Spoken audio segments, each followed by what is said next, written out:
O encanador me olhou com uma urgência que gelou meu sangue. Senhora, pegue apenas o que for essencial e saia deste apartamento agora. Não diga uma palavra sobre isso para seu filho ou sua nora. Sua vida depende disso.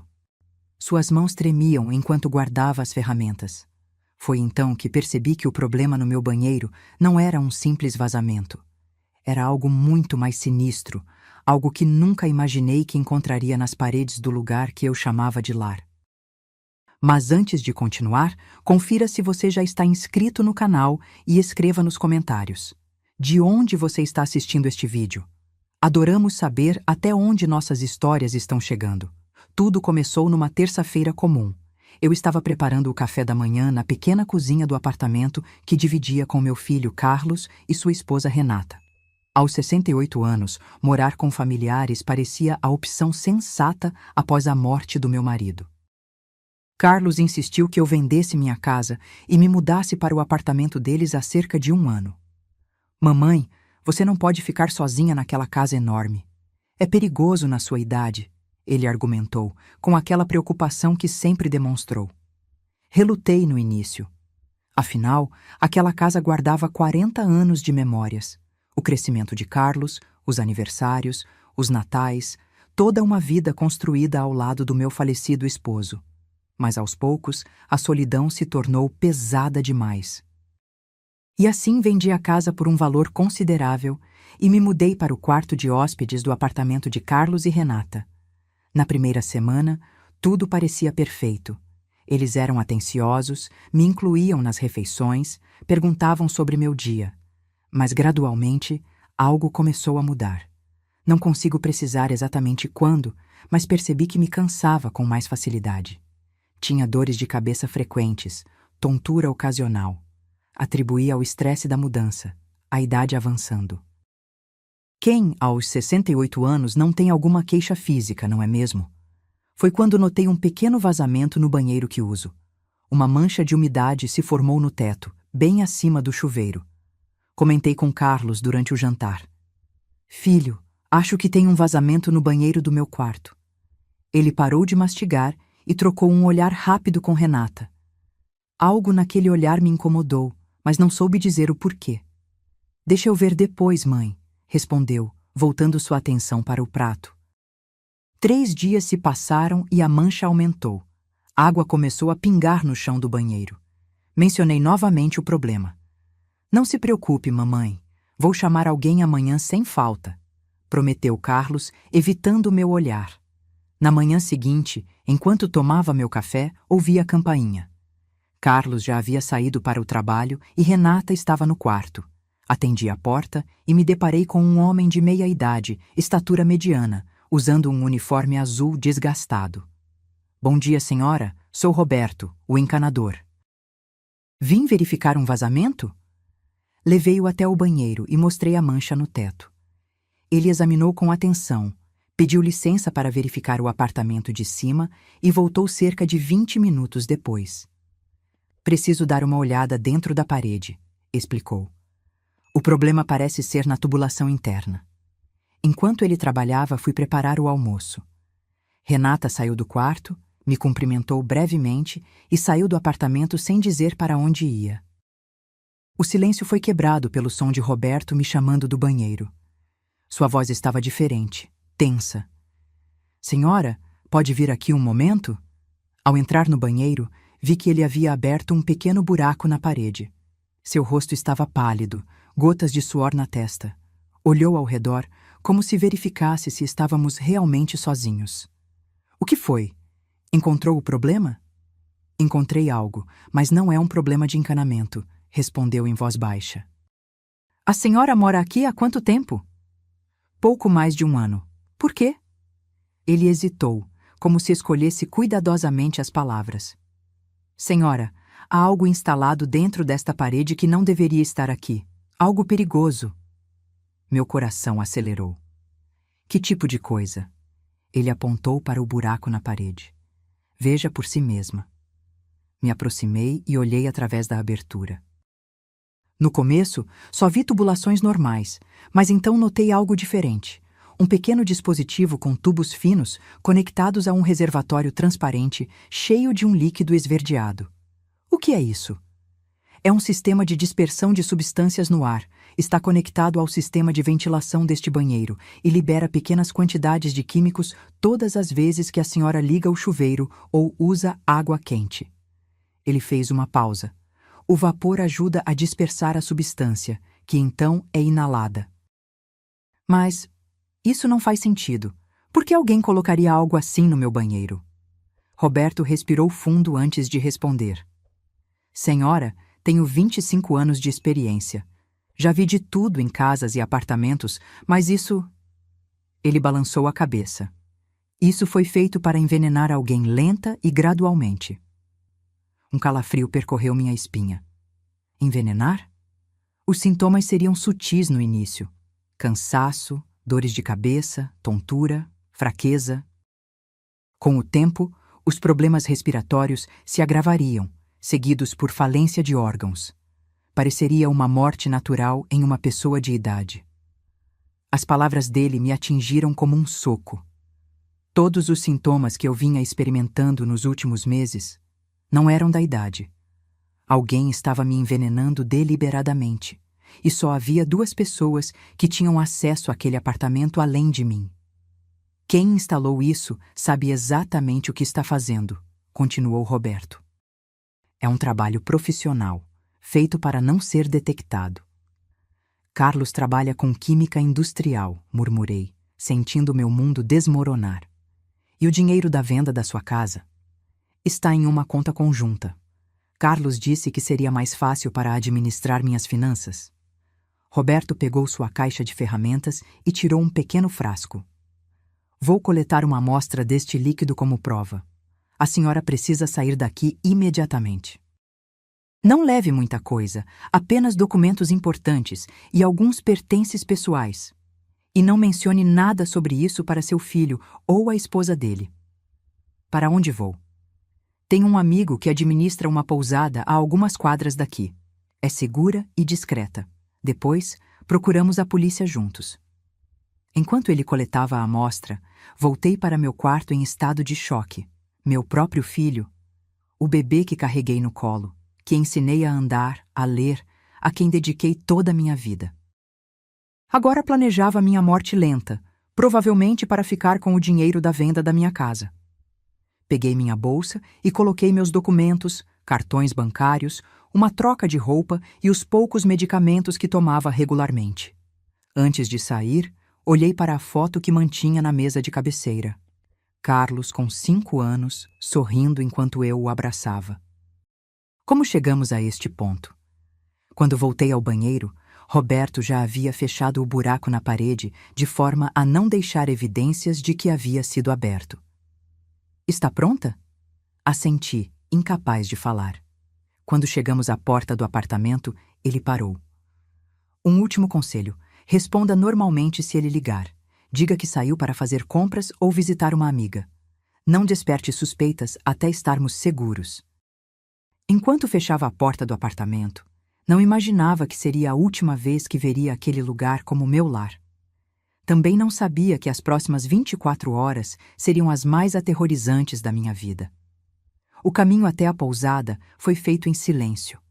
Eu me sentia como uma sonâmbula, seguindo os passos de Roberto automaticamente, enquanto minha mente tentava processar a magnitude da traição que acabara de descobrir.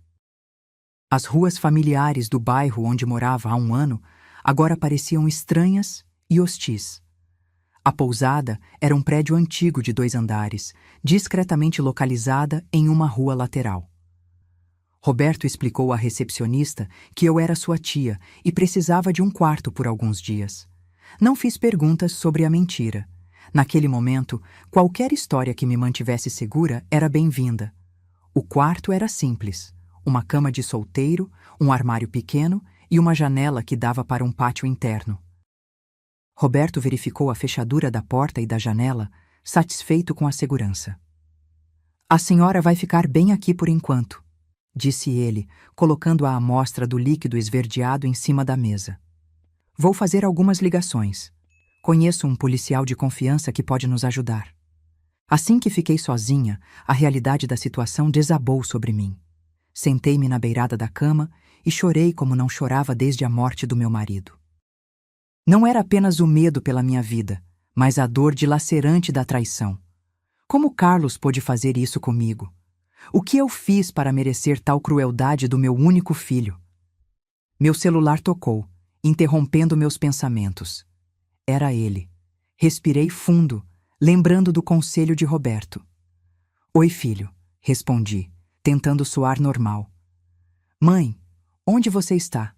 Voltei para o almoço e não te encontrei. Ah, eu saí para comprar umas coisinhas no mercado. Achei que você não viria almoçar hoje. Houve uma pausa do outro lado da linha. O encanador apareceu? Consertou o vazamento? Sim, ele veio. Disse que era só um problema na tubulação, nada grave. Outra pausa, mais longa desta vez. Ele mexeu na parede? Meu coração disparou. A pergunta não era inocente. Não que eu tenha visto. Por quê? Por nada. Só queria saber se ele fez um bom trabalho. Sua voz soou mais relaxada. A que horas você volta? Não sei ao certo.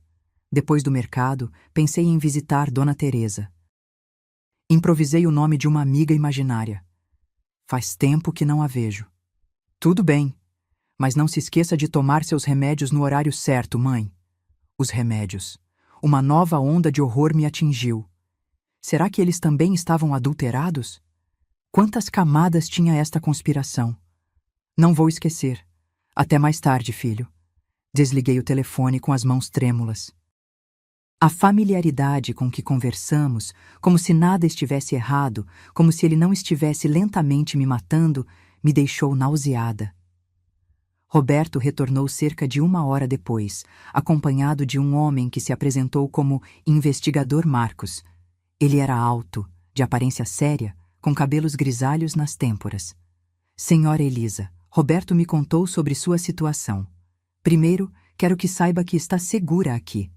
Segundo, precisamos agir com cautela. Acusações dessa natureza são extremamente sérias. Eu entendo, respondi ainda atordoada. Vou enviar esta amostra para análise imediata, ele disse, pegando o frasco que Roberto havia coletado. Enquanto isso, gostaria de saber mais detalhes sobre seu relacionamento com seu filho e sua nora. Passei a hora seguinte contando a história da minha vida. Como fiquei viúva, como Carlos insistiu para que eu vendesse a casa e me mudasse para o apartamento dele, como gradualmente comecei a sentir os sintomas que atribuía à idade. E o dinheiro da venda da sua casa? Como disse ao Roberto, está em uma conta conjunta com Carlos. Ele me convenceu que seria mais fácil para administrar minhas finanças caso eu tivesse algum problema de saúde. Quanto estamos falando? A casa era grande, em um bairro valorizado. Foram quase R$ 800.000. O investigador assentiu lentamente. E seu filho tem problemas financeiros? A pergunta me pegou de surpresa. Não que eu saiba. Ele sempre disse que seu trabalho paga bem, mas... Hesitei, recordando fragmentos de conversas. Nas últimas semanas, ouvi ele e Renata discutindo sobre dinheiro, algo sobre um investimento que deu errado. Isso pode ser relevante, observou Marcos. Agora, me conte sobre sua saúde antes de se mudar para o apartamento. Estava ótima para minha idade. Caminhava todos os dias, fazia hidroginástica 2 vezes por semana. Depois da mudança, comecei a me cansar facilmente.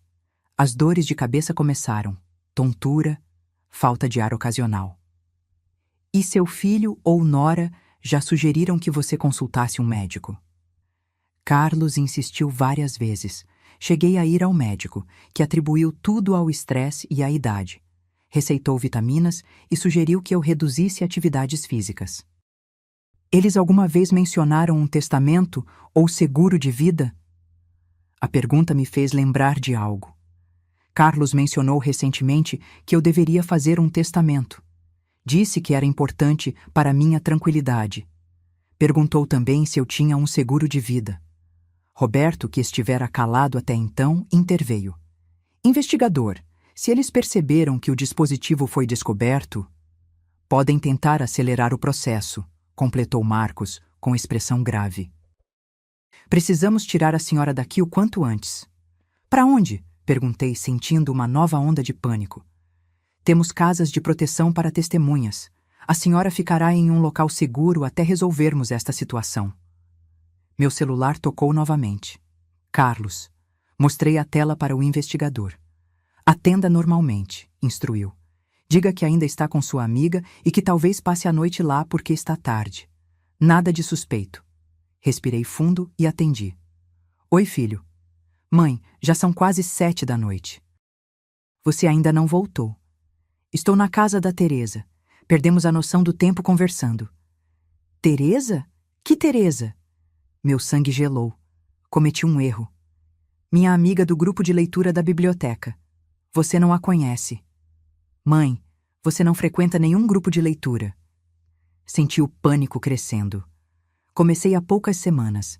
Não contei porque você sempre diz que não devo sair sozinha. Onde você realmente está? Sua voz agora tinha um tom ameaçador que nunca ouvi antes. Estou com uma amiga, já disse. O encanador esteve aqui de novo hoje à tarde. Disse que precisava verificar se o concerto estava funcionando adequadamente. Olhei para Roberto, alarmada. E estava funcionando? Tentei soar casual. Ele não entrou. Renata disse que você tinha saído e que ele deveria voltar outro dia. Houve uma pausa tensa. Ele me ligou depois, perguntando por você. Por que um encanador estaria perguntando por você, mãe? Eu não sei. Acho que você sabe. Você está com ele, não está? O investigador fez sinal para que eu desligasse. Não sei do que você está falando, Carlos. Estou com minha amiga e vou passar a noite aqui. Conversamos amanhã. Desliguei antes que ele pudesse responder. Ele sabe, disse com a voz trêmula. De alguma forma, ele percebeu. O investigador Marcos já estava ao telefone, dando instruções rápidas. Precisamos de uma equipe na pousada São Jorge imediatamente. Possível suspeito a caminho. Sim, a testemunha está comigo. Após desligar, virou-se para mim. Senhora Elisa, vamos transferi-la agora mesmo. Não podemos arriscar que seu filho a encontre aqui. Ele seria capaz de fazer algo violento? A ideia do meu filho como uma pessoa perigosa ainda parecia surreal. Alguém que planeja um envenenamento lento por mais de 1 ano é metodicamente paciente e calculista. Quando esses tipos perdem o controle da situação, podem recorrer a métodos mais diretos. Enquanto juntava rapidamente minhas poucas coisas, uma nova mensagem chegou ao meu celular. Eu sei que você descobriu, mãe. Podemos resolver isso em família. Não confie em estranhos. Mostrei a mensagem para o investigador, que a leu com expressão sombria. É hora de irmos, disse ele. Agora. Saímos pelos fundos da pousada e entramos em um carro policial não identificado. O céu escurecia rapidamente enquanto o motorista nos conduzia por ruas secundárias, evitando as principais avenidas. O investigador Marcos permanecia em contato constante pelo rádio, recebendo atualizações que não compartilhava comigo. Para onde estamos indo? Perguntei finalmente, depois de perceber que nos afastávamos cada vez mais do centro da cidade. Um apartamento seguro nos arredores. É um local que usamos para proteção de testemunhas, respondeu Marcos, desviando brevemente o olhar da janela para mim. Senhora Elisa, preciso que entenda a gravidade da situação. Seu filho pode ser mais perigoso do que imagina. Ainda não consigo acreditar que Carlos seria capaz disso, murmurei, observando as luzes da cidade ficarem para trás. Onde errei na criação dele? Não se culpe, interveio Roberto, que seguia conosco no carro. Algumas pessoas fazem escolhas terríveis, independentemente de como foram criadas. Chegamos, anunciou o motorista, estacionando em frente a um prédio residencial de aparência comum. O apartamento seguro era pequeno e espartano, sala, cozinha, um quarto e banheiro. Móveis básicos, nenhum elemento decorativo. Parecia um lugar onde ninguém realmente morava, e essa era exatamente a intenção. 2 policiais ficarão de guarda no corredor, explicou Marcos. A senhora não deve sair sob nenhuma circunstância até que tenhamos os resultados da análise e um mandado de busca para o apartamento do seu filho.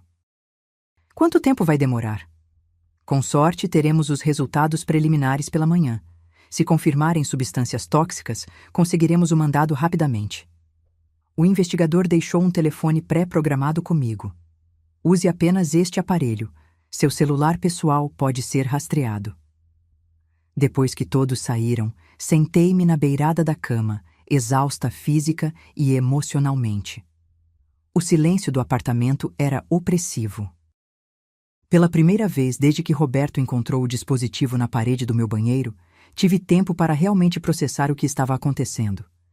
Meu filho tentou me matar.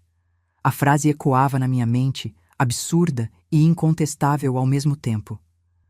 O menino que eu embalei em meus braços, que consolei durante tempestades, que ajudei com a lição de casa, que apoiei em cada fase da vida, havia instalado um sistema para me envenenar lentamente, para tomar meu dinheiro. As lágrimas vieram sem aviso, um choro silencioso que parecia não ter fim.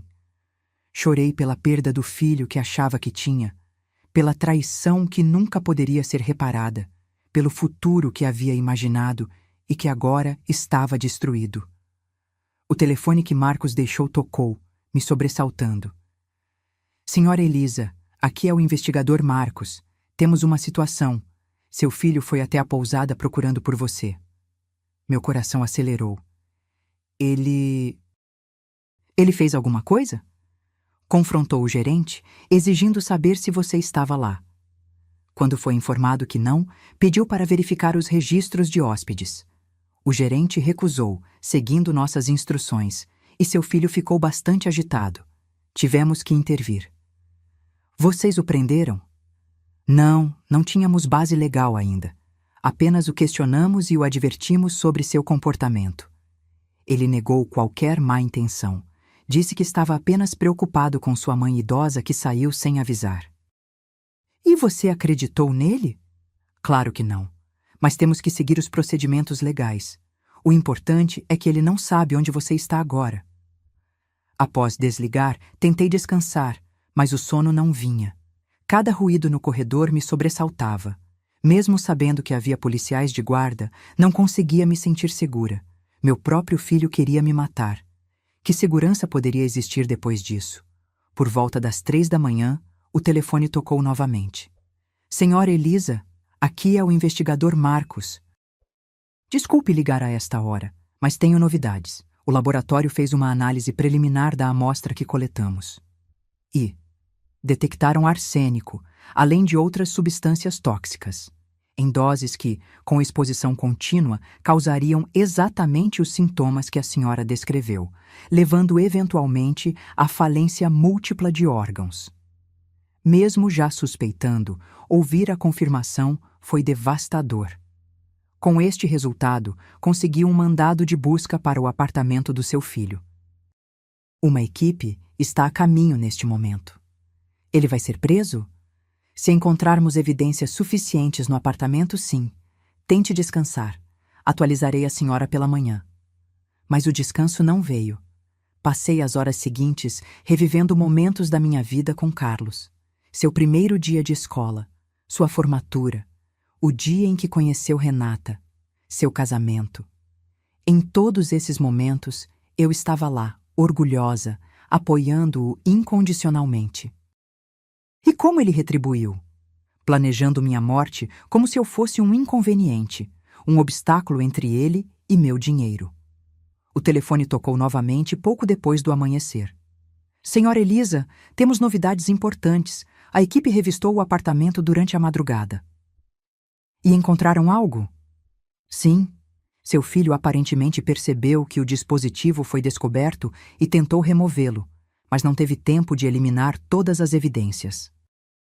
Encontramos resíduos químicos na parede e, o mais importante, um caderno no escritório dele com anotações detalhadas sobre seus sintomas, doses administradas e um cronograma projetado. Meu Deus! Ele registrou meticulosamente sua deterioração nos últimos meses. Dores de cabeça, fadiga, tontura, tudo estava lá, com ajustes nas doses quando os sintomas não progrediam conforme o planejado. A frieza calculista me deixou enojada. E onde ele está agora? Esse é o problema. Quando a equipe chegou, o apartamento estava vazio. Seu filho e a esposa dele não estavam lá.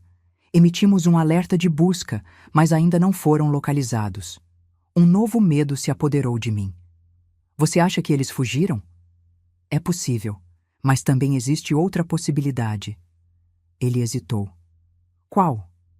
Eles podem estar procurando por você. A remoção apressada do dispositivo e as mensagens que seu filho enviou sugerem que ele está desesperado para impedir que você o denuncie. Mas como me encontrariam? Este lugar é seguro, certo? Teoricamente, sim, mas estamos lidando com alguém que provou ser extremamente metódico. Por precaução, vamos transferi-la para outro local ainda hoje. Após desligar, sentei-me tentando processar as novas informações. Carlos não só havia tentado me matar, como agora estava foragido, possivelmente me procurando para silenciar-me permanentemente. Uma batida na porta me fez pular. Senhora Elisa, sou eu, Roberto. Posso entrar? Abri a porta, aliviada por ver um rosto amigo. Roberto parecia tenso, com olheiras profundas. O investigador Marcos me pediu para ficar com a senhora enquanto ele organiza a transferência. Parece que seu filho e a esposa sumiram. Eu sei. Ele acabou de me ligar. Roberto entrou e verificou as janelas e portas, certificando-se de que tudo estava seguro. A senhora conseguiu descansar? Quase nada. Como poderia? Compreensível. Ele hesitou antes de continuar. O caderno que encontraram tinha coisas terríveis, senhora. Seu filho anotava friamente cada sintoma seu, como se fosse um experimento científico. E havia um cronograma. Segundo os cálculos dele, a senhora teria mais 3 ou 4 meses antes de... Ele não completou a frase, mas não era necessário. Eu entendi. Como pude não perceber? Como não vi o que estava acontecendo bem debaixo do meu nariz? Não se culpe. O plano deles era perfeito em sua crueldade. Um método lento, gradual, que imitava o declínio natural de uma pessoa idosa. Ninguém suspeitaria. Exceto você, observei. Se não fosse por você verificar aquela parede... Foi sorte.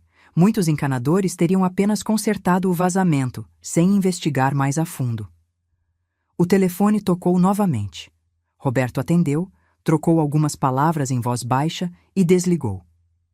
Era o investigador Marcos. Eles localizaram o carro do seu filho abandonado perto da rodoviária. Acreditam que possam ter fugido da cidade. Então acabou? Perguntei, sentindo uma mistura contraditória de alívio e tristeza. Ainda não. Precisamos ter certeza de que eles realmente fugiram e não estão apenas tentando despistar a polícia. Ele verificou o relógio. A equipe que vai nos transferir chegará em 1 hora. Até lá, permaneça longe das janelas. A espera foi angustiante.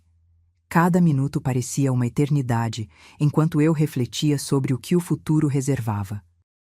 Mesmo se Carlos e Renata fossem capturados e presos, minha vida nunca mais seria a mesma.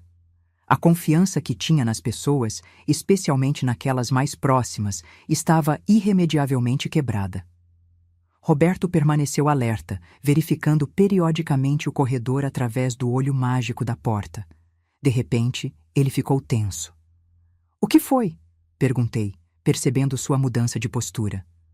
Os policiais que estavam de guarda no corredor, não os vejo. Ele tentou ligar para o investigador Marcos, mas não obteve resposta. Algo está errado, murmurou, afastando-se da porta. Prepare-se.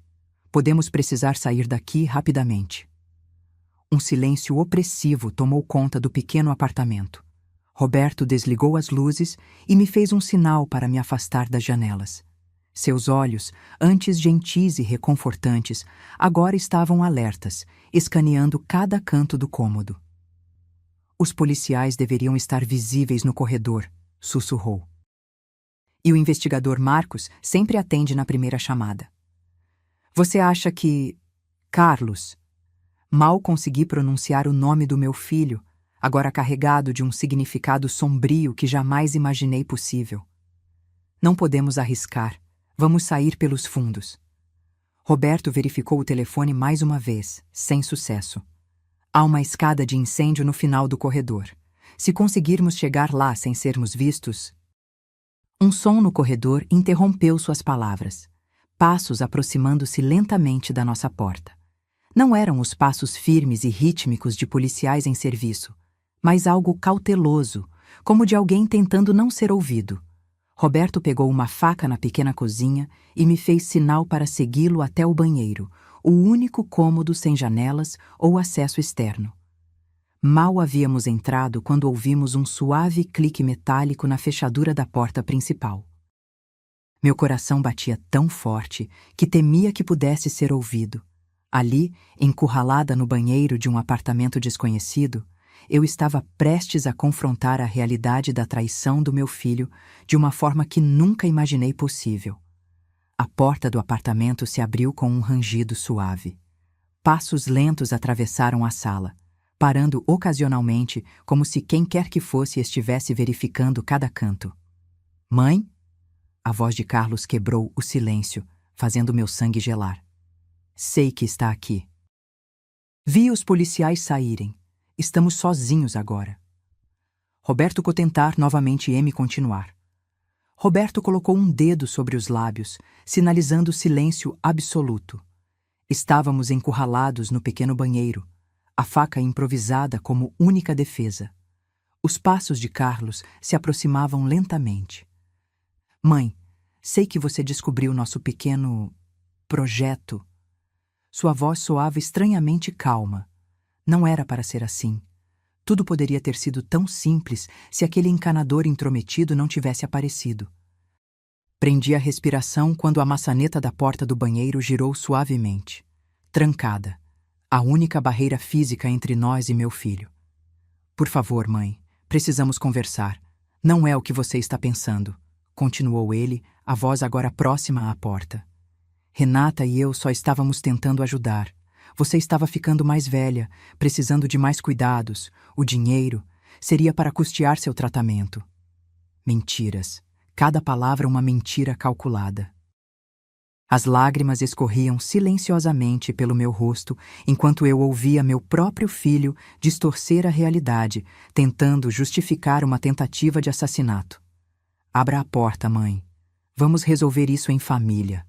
Roberto escreveu algo em um papel e mostrou para mim. "Precisamos ganhar tempo até a polícia chegar." Respirei fundo, reunindo coragem. "Carlos, por que você fez isso comigo?" Um silêncio momentâneo do outro lado da porta. "Então, você está aí. Ótimo." Sua voz mudou, tornando-se mais fria. "Vamos dispensar as mentiras, então?" "Sim, eu queria seu dinheiro. Todo ele. Preciso dele.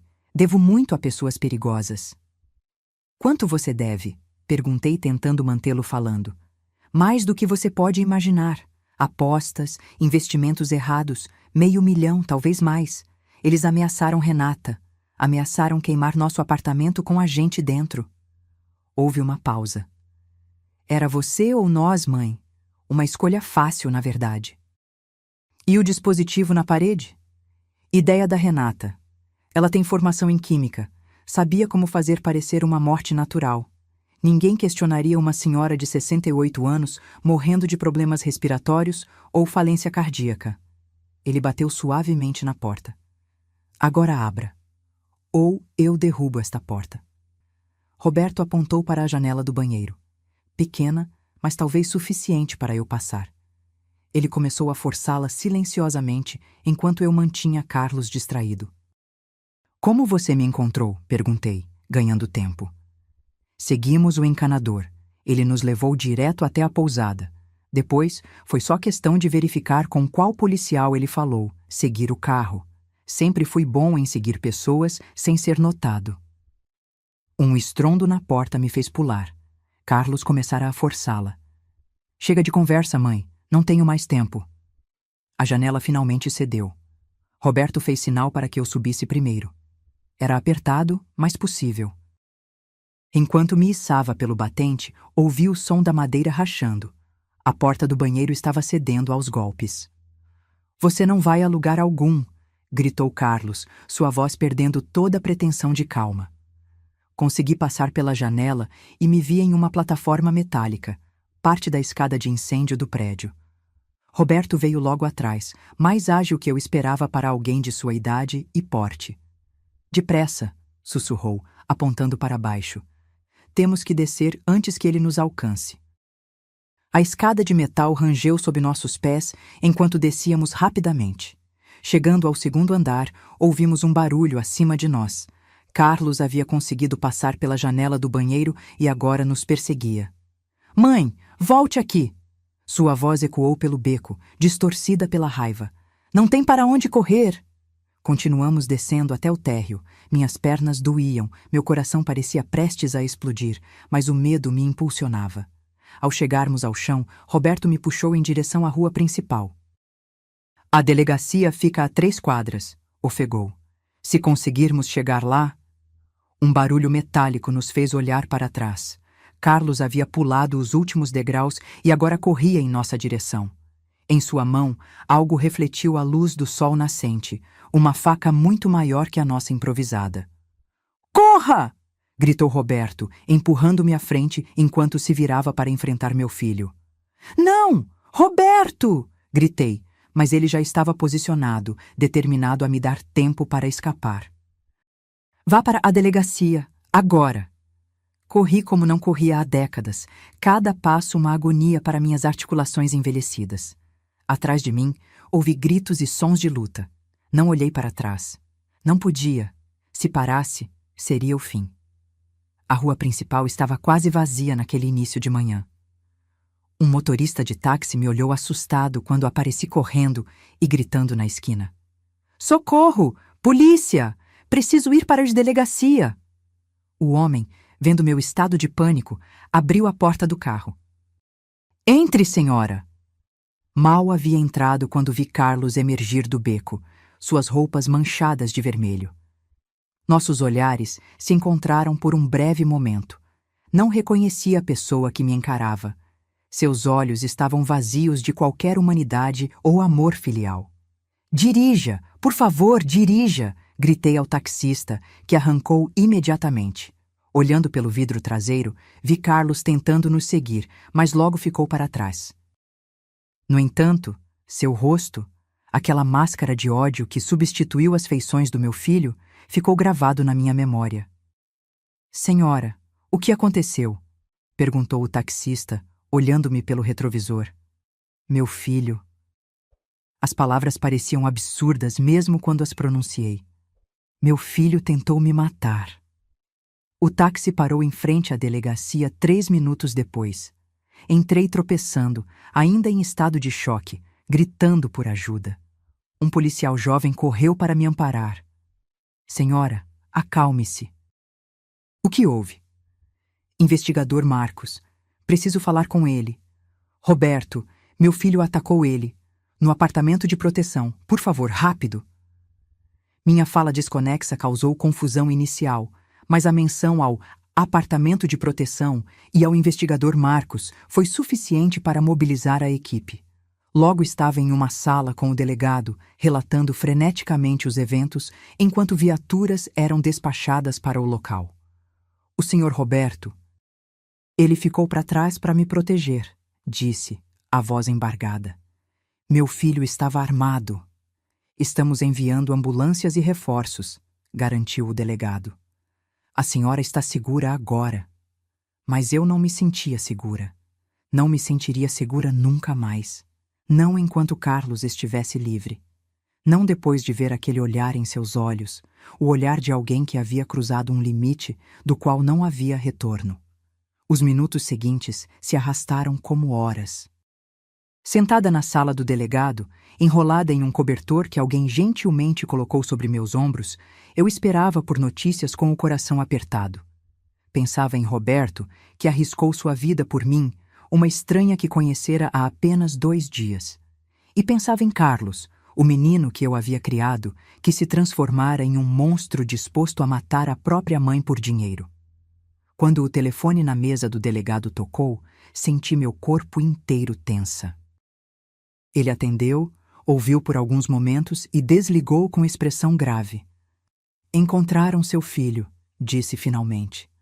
Ele tentou resistir à prisão e foi baleado. Está a caminho do hospital sob custódia policial. E Roberto? Minha voz era apenas um sussurro. O delegado hesitou. Ele foi esfaqueado, senhora. Perdeu muito sangue, mas estava consciente quando os paramédicos chegaram. Também está a caminho do hospital. Uma mistura de emoções me dominou. Alívio por Roberto estar vivo, horror pelo que Carlos havia feito e uma estranha sensação de vazio ao saber que meu filho estava ferido. Não conseguia sentir a preocupação materna que seria natural. Era como se o vínculo tivesse sido irremediavelmente rompido. E Renata? A esposa do meu filho? Foi localizada tentando embarcar em um ônibus para outra cidade. Está detida e será interrogada sobre seu envolvimento. As horas seguintes foram um borrão de depoimentos, formulários e conversas com assistentes sociais. Fui levada para um exame médico, onde confirmaram traços de arsênico no meu organismo. Não o suficiente para causar danos permanentes, mas que explicavam meus sintomas persistentes. À noite, quando finalmente me permitiram visitar o hospital, fiz questão de ver Roberto primeiro. Ele estava pálido, conectado a monitores e com bandagens cobrindo seu torso, mas sorriu fracamente quando entrei no quarto. Senhora Elisa, murmurou, você conseguiu chegar à polícia. Graças a você, respondi, segurando sua mão com cuidado. Você salvou minha vida, Roberto. Estava apenas fazendo a coisa certa. Você fez muito mais que isso.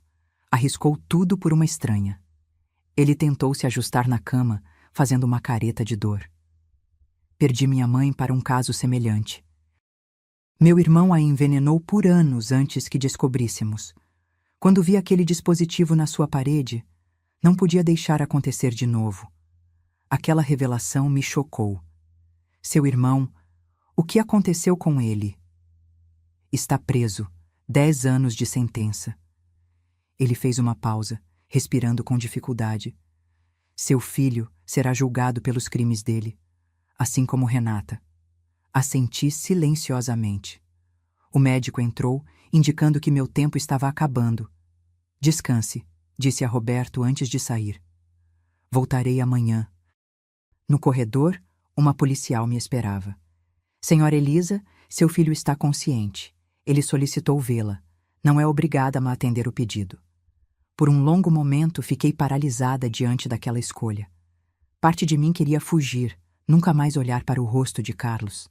Outra parte, talvez a mãe que ainda existia em mim, precisava de respostas, de um encerramento. Eu vou, decidi finalmente. Carlos estava algemado à cama com um policial à porta. Seu ombro estava enfaixado onde a bala o atingira. Quando entrei no quarto, ele virou o rosto para mim, e por um momento pensei ter visto um lampejo do menino que eu conhecia. Mas foi apenas um instante. Olá, mãe, disse ele, sua voz desprovida de emoção. Por que, Carlos? Foi a única pergunta que consegui formular. Por que não simplesmente me pediu ajuda com suas dívidas? Ele deu uma risada seca, sem humor. Pedir? Você acha que R$500 mil é algo que se pede emprestado? Além disso, você sempre foi tão controladora com seu dinheiro. É para a minha velhice, Carlos. Não posso ficar gastando com as bobagens de vocês, Carlos. Então decidiu me matar? Minha voz tremeu, mas mantive-me firme. Foi a solução mais eficiente, respondeu, como se estivesse discutindo uma questão de logística.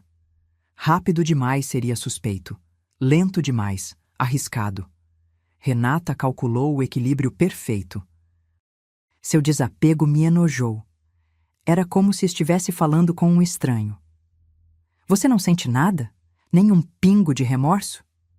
Ele me estudou por um momento, inclinando levemente a cabeça.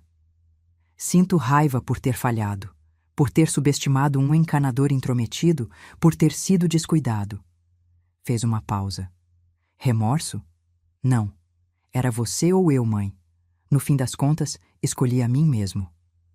Aquelas palavras foram o golpe final em qualquer vínculo que ainda pudesse existir entre nós. Olhei para o homem deitado naquela cama e não vi mais meu filho. Vi apenas um estranho perigoso que, por acaso, compartilhava meu sangue. Adeus, Carlos, disse simplesmente, virando-me para sair. É isso?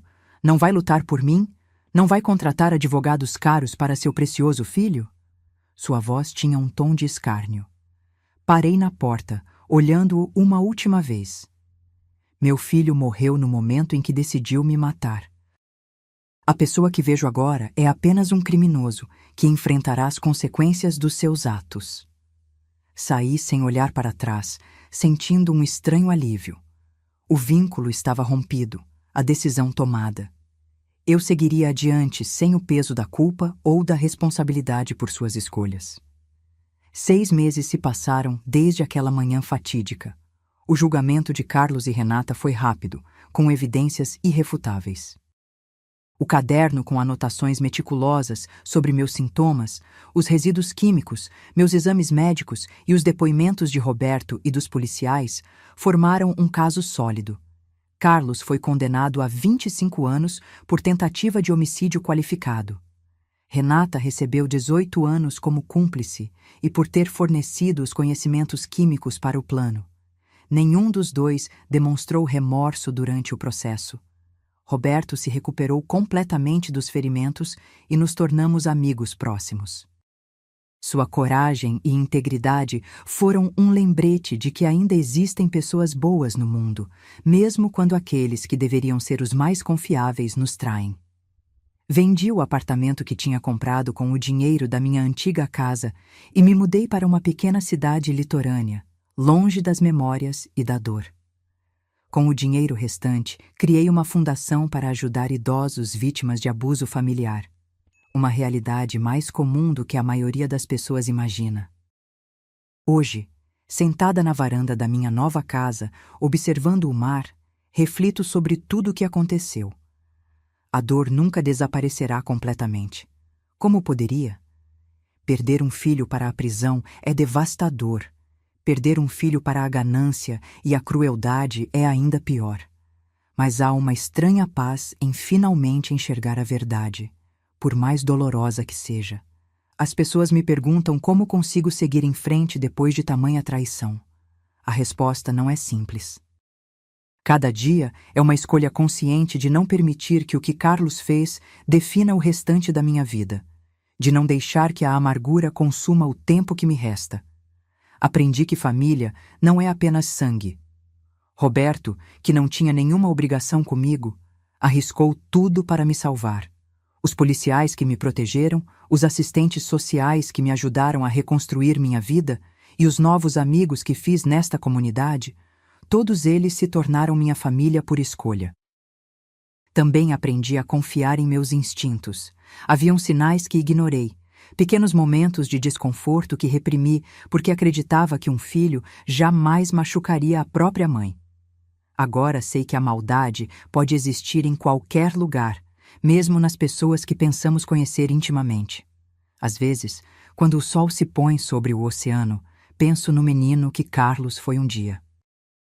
No bebê que embalei, na criança que ensinei a andar de bicicleta, no adolescente que consolei após o primeiro coração partido. Talvez aquele menino tenha morrido muito antes do homem decidir me matar. Talvez eu apenas não tenha percebido sua ausência. O telefone toca, interrompendo meus pensamentos. É Roberto ligando para confirmar nosso almoço semanal. Sorrio enquanto conversamos sobre coisas simples.